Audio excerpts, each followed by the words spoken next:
spring break. Wahoo, right? But getting everything ready to go and then the explosion that happens when you get home can leave you wondering whether it's even worth it.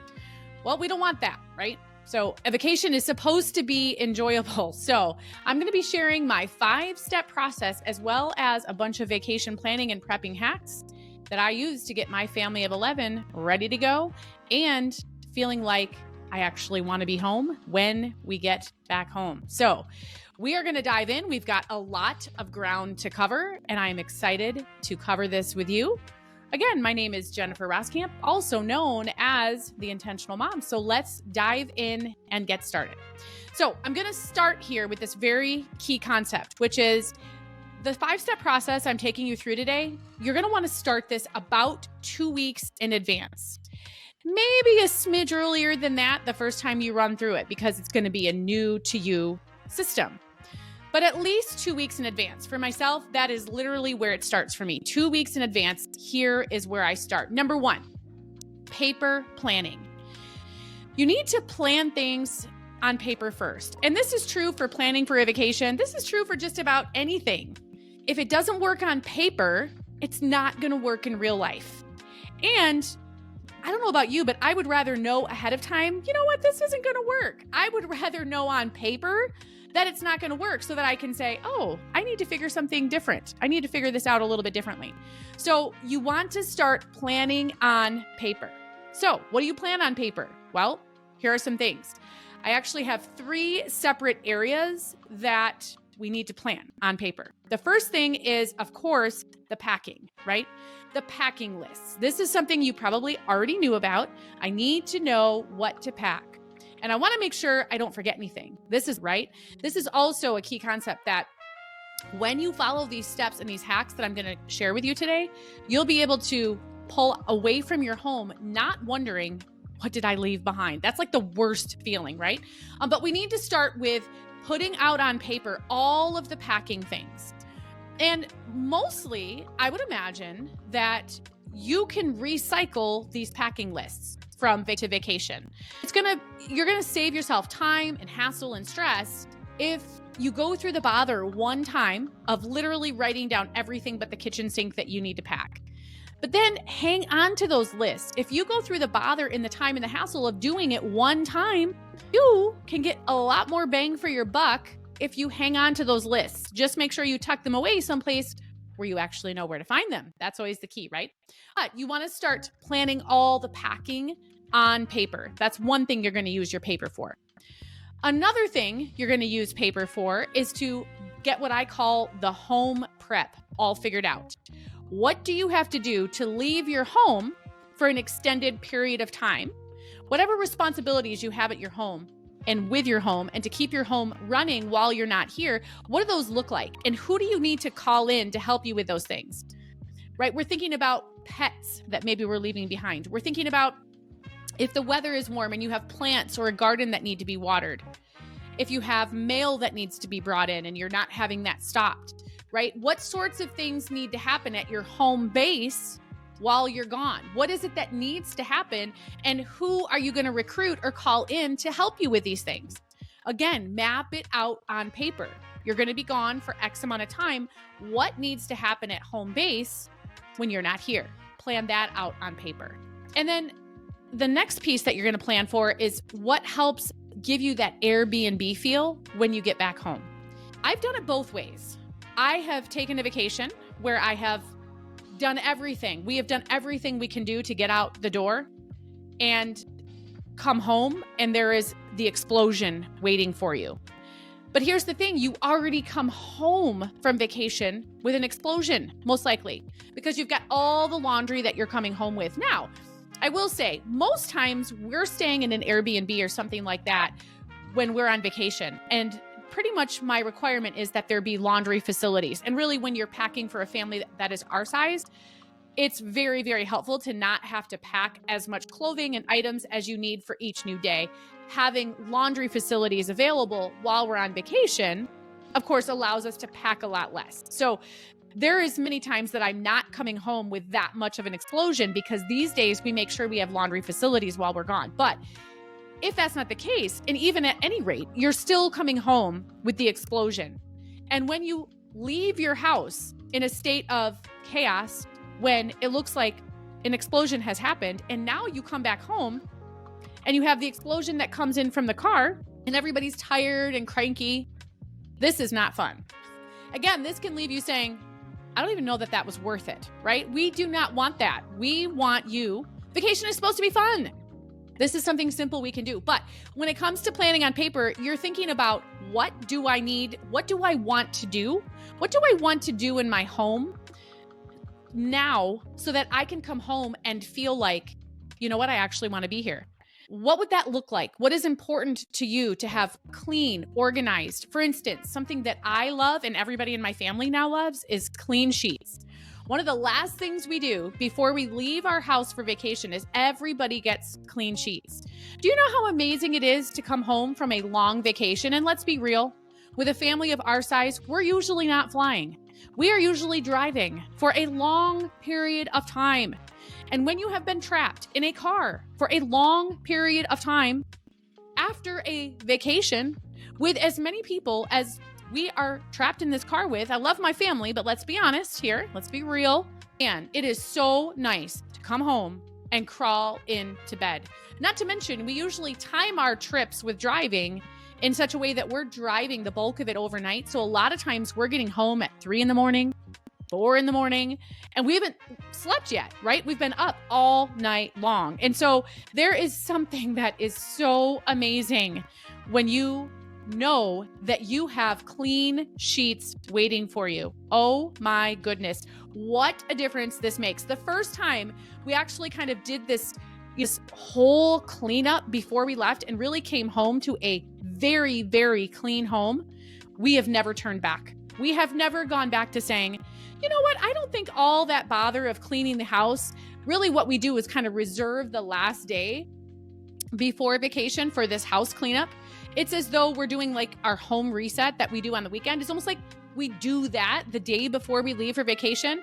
And ever since we've done that, which has been many years now, like I said, we have never gone back and said, I don't think it's worth it that last day to spend that last day getting the house ready. No, it is quite the opposite. We have said, oh my goodness, I am so glad we took the time. You know, at the time when you're actually doing it, it's kind of annoying, right? I want to just go on vacation. I'm excited. I would rather just get out the door. I don't want to stress about all this stuff. Let's just get going. And every time we remind ourselves, no, this is so awesome when we come home. So let's stick to it, team. Let's get it done. Let's do the work. Let's make our house feel like our very own Airbnb or our very own hotel that we're going to be checking in at, because when we get home, we are going to appreciate it, and we do. So that is another set of planning that you want to do here on paper is, what would that look like? What's important to you? Clean sheets, clean kitchen counters, clean floors, clean living room. What would it be? What would that look like? What are the tasks that you want to think about now that you want to make sure get taken care of from a home reset standpoint? What would that look like for you? What do you want to walk through the door after vacation and see? What would that be? Now is the time to plan it out, to say, what would that include, so that you can estimate the amount of time that you're going to need to actually do that, right? Because you don't want to just think about, oh, I would love to have this done and that done, right? You actually will have to reserve the time and plan that into your pre-vacation plans to actually accomplish those things. But of course, it starts by planning out what those would actually be.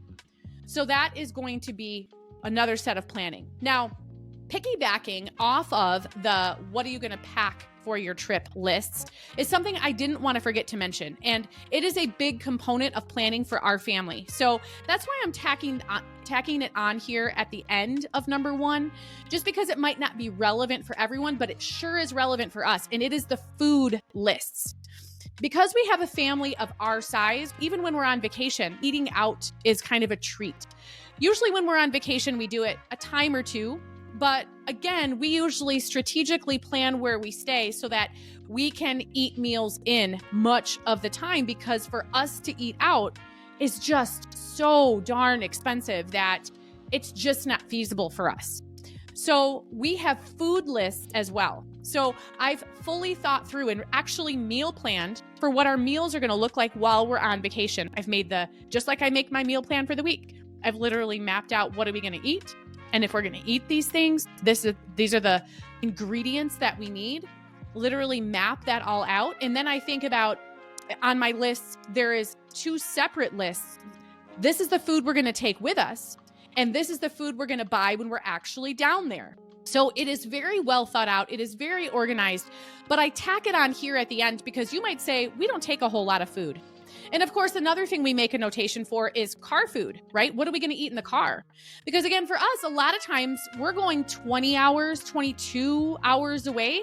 And there's obviously a lot of people who need to eat during that time. And again, we're trying to save money. We're trying to actually go on vacation. And so we need to save money on the food so that we have the money on the vacation. So again, that falls on the list as well. It's not only what are we going to eat while we're there, but what are we going to eat on the way down there? So that food prep also is kind of like a separate category on my packing lists, okay? But step number 1 is to plan it all out on paper. Map it all out on paper. You want to get it all figured out. And the cool thing is that now it's out of your head. And you might add things to the list as you go. You're not necessarily going to sit down in one shot and actually write every little thing down without forgetting it, right? You might forget some of these things, but it's okay. You've got your list right there. You're going to keep adding to them as necessary. But paper planning is step 1. Step 2 might be my favorite, and it's often overlooked, but I have to say it, and you're super smart if you follow through with this one. Number 2 is to delegate. Say it with me, delegate. Everybody's taking this vacation. Everybody needs to work, right? So who can help? Who can help? Assign what you've planned in step 1. You've got everything mapped out, or, a fair amount. You've got that all mapped out and planned out. Who can you assign to these various things? Who can get out the suitcases? Who can get out the totes? Who can make some of the shopping list? Who can check the toiletry bags? Who can pack their own stuff? At least initially, you're going to maybe give it the once over, but anybody who's taken part in this vacation should be assigned certain tasks. This is not a you thing. This is an everyone thing. So, right? Delegate on paper first. Go through your list and delegate on the paper. And then, of course, whoever you delegate whatever to, they're going to actually take those actions. But number 2 is delegate. Number 3, step 3 is to create a holding area. And maybe you need more than one. I know I certainly do. For us in our home, the bedrooms are all in one area. So we have a holding area for outside the shared bedroom space because everybody's clothes are in their bedrooms. So as they're getting their things together, there's a holding area there for the things that everybody is individually packing for themselves.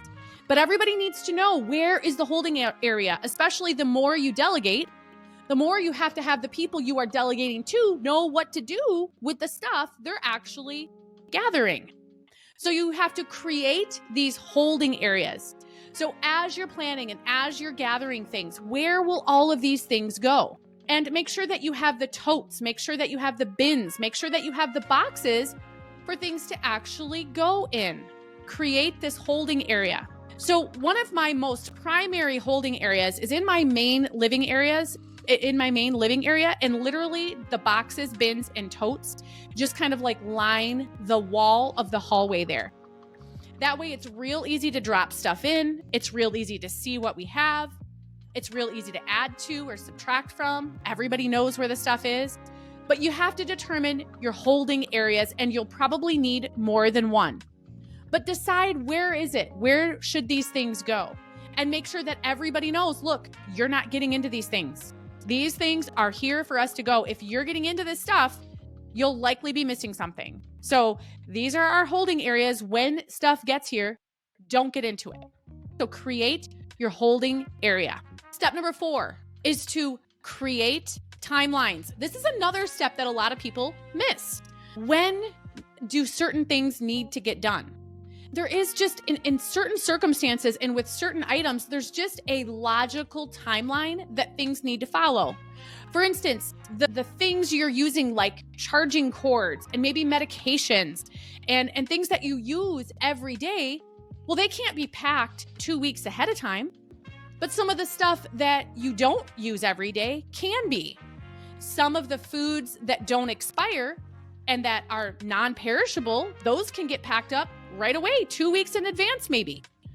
But the things you're buying that are more fresh and that do have that expiration, well, they can't be packed now.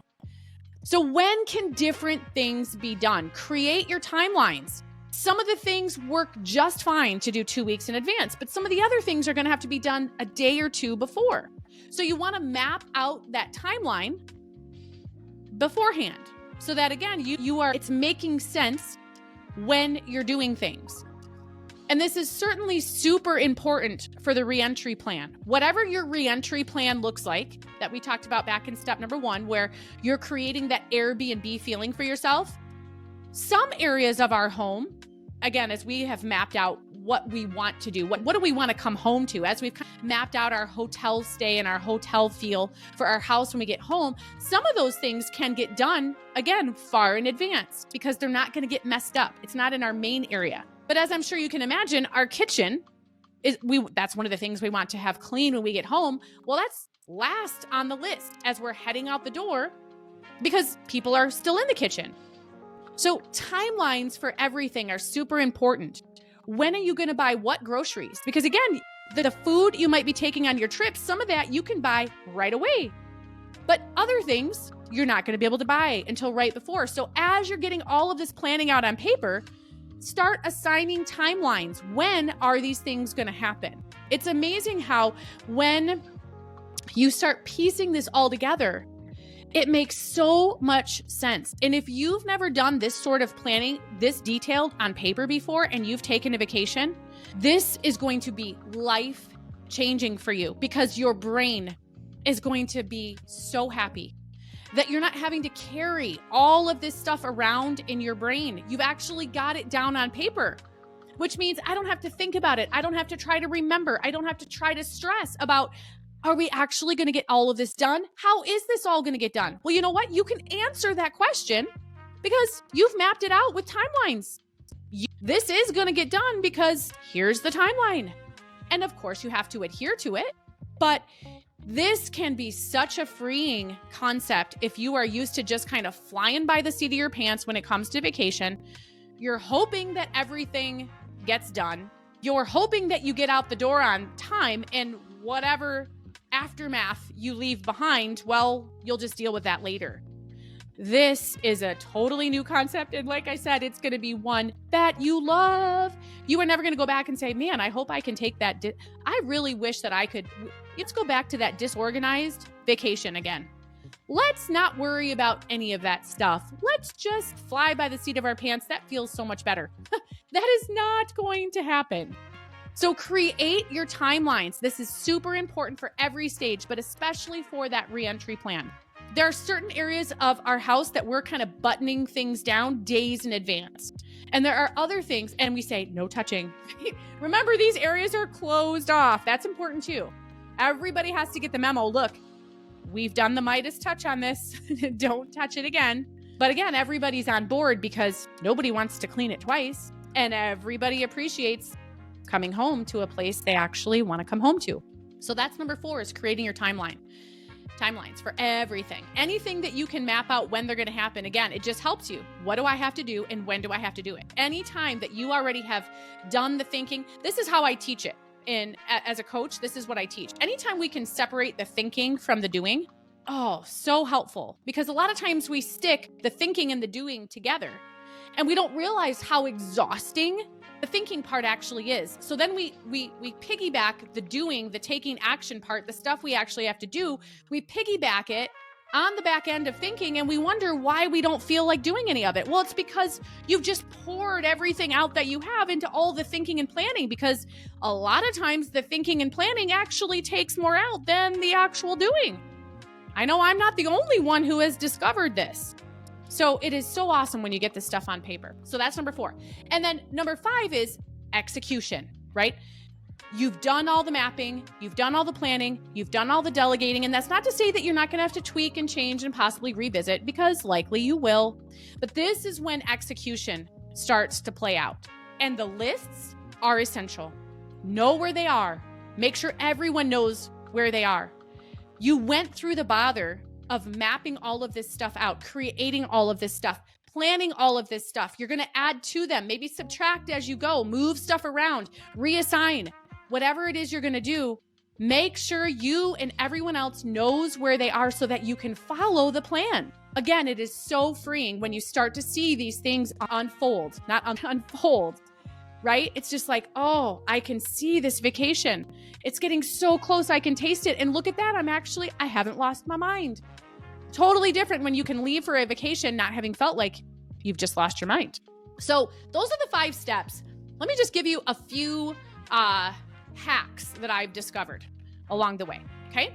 When you are delegating, and these are in no particular order, these are just some things to keep in mind that are going to make the preparing, the planning, the list making, the doing easier, okay? In no particular order.